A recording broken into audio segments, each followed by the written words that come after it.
अस्सलाम वालेकुम, आप देख रहे हैं के न्यूज HD। मैं हूं हारिस अली शाह गिलानी। चलते हैं आज की अहम खबरों की तरफ। रुक करेंगे मुल्तान का, जहां से रिपोर्ट कर रहे हैं हमारे नुमाइंदे साजिद महमूद मलिक। बिहाड़ी रोड के तामीर ने गड़ा मोड़ के शहरियों, मरीजों और ताजिरों की जिंदगी अजीरन बना दी। ओवरसीज पाकिस्तानी मलिक तारिक महमूद चौहान ने अपने एक बयान में कहा कि शहरी हुदूद में जारी तामीराती काम को फौरी तौर पर मुकम्मल करने और आवाम को सहूलत फराहम करने का मुतालबा।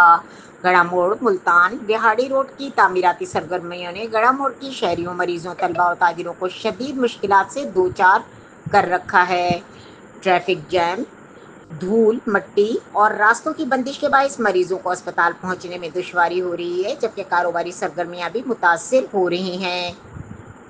इलाका मकीनों का कहना है कि काम सुस्त रवि का शिकार है और शहर के अंदरूनी हिस्सों में सड़क की टूट फूट और तामीराती मशीनरी के बायस गुजरना मुहाल हो चुका। शहरियों ने मुतल्लका हुक्काम से मुतालबा किया है कि गड़ा मोड़ के शहरी हुदूद में सड़क की तामीर को तरजीही बुनियादों पर मुकम्मल किया जाए ताकि आवाम को रिलीफ मिल सके और कारोबारी सरगर्मियां मामूल पर आ सकें।